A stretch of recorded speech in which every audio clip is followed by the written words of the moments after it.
कितने देवता प्रकट हो गए, जगह जगह झंडे लगे हुए हैं दुनिया भर के।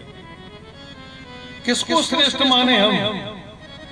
और तीसरा प्रश्न हमारा ये है महाराज कि वेद में परमात्मा का नाम अजन्मा है।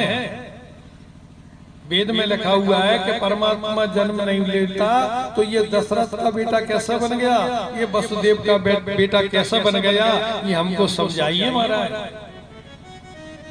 चौथा प्रश्न हमारा, भगवान के कितने अवतार हैं? कोई कहता है भगवान के 2 अवतार हैं, कोई कहता है 10 अवतार हैं, और कई लोग कहते हैं कि 24 अवतार हैं भगवान के।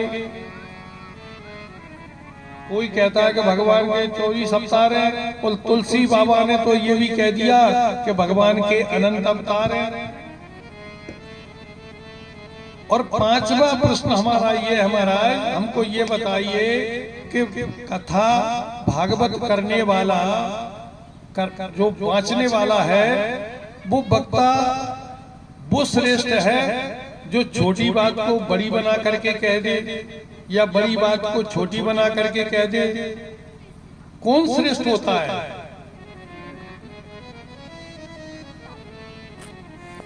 ये हमें बताइए महाराज। और 6वां प्रश्न हमारा ये है कि जब भगवान अपनी लीला को संपन्न करके और चले गए, क्योंकि भगवान ने जब अवतार लिया, अवतार लेते समय भगवान ने कह दिया था सबसे पृथ्वी देवी से न सब देवताओं से कि मैं सबकी रक्षा करूंगा। गीता में लिखा है ना, भगवान ने धर्म संस्थापनार्थाय संभावामि युगे युगे, मैं धर्म की स्थापना करने के लिए युग युग में जन्म लूंगा और आपकी रक्षा करूंगा। तो महाराज हम भगवान की बात पर अगर विश्वास करें कि भगवान जब धर्म की स्थापना के लिए भगवान ने अवतार लिया, जन्म लिया, और जब अपनी लीला को समाप्त करके भगवान चले गए, तो धर्म तो बेचारा अकेला पड़ गया। कहाँ गया वो धर्म, और वो किसकी शरण में गया? इन प्रश्नों का उत्तर देने की कृपा करें महाराज। 6 प्रकार के हमारी ये प्रश्न है। सूत जी महाराज बड़े प्रसन्न हुए, कितने सुंदर प्रश्न आपने पूछे हैं। लेकिन प्रश्नों का उत्तर देने से पहले मैं वंदनीय आदरणीय सुखदेव जी महाराज को प्रणाम करता हूं। ऐसा आदर्श चरित्र भगवान सुखदेव जी का, जो अपनी माता के गर्भ में 12 वर्षों तक रहे। 12 वर्ष तक सुखदेव जी महाराज माता के गर्भ में रहे और निकलने का नाम नहीं लिया।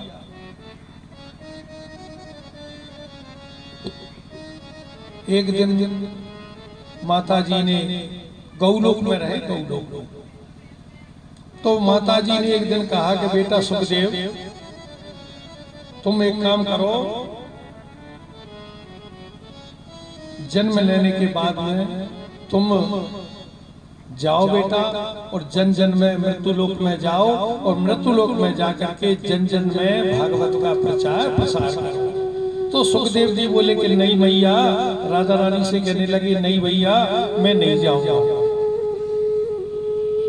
बोले क्यों नहीं जाओगे? बोले हाँ विष्णु की माया पकड़ लेती है, वो माया चलती है भैया मृत्युलोक में, और मैं माया में पड़ जाऊंगा तो 2-4 माला जो तुम्हारे नाम की भजन की करता हूँ ना भैया, वो और मेरी छूट जाएगी, या तो मैं मृत्युलोक नहीं जाऊंगा भैया।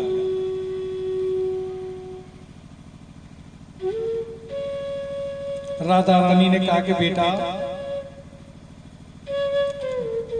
मैं तुम्हें ये वरदान देती हूँ कि तुम्हारे ऊपर माया का कोई असर नहीं होगा। तब सुखदेव जी महाराज तोता के रूप में गौलोक धाम से, और जो किशोरी जी राधा जी की गोद में खेलते थे, आज मृत्युलोक में आए और कैलाश पर्वत पर एक पक्षिणी के रूप में उन्होंने जन्म लिया। अब कैलाश पर्वत पर भोले बाबा रहते हैं और वहां उन्होंने अंडे के रूप में जन्म लिया। बर्फीली हवाएं, तेज हवाएं, ठंडी हवाएं,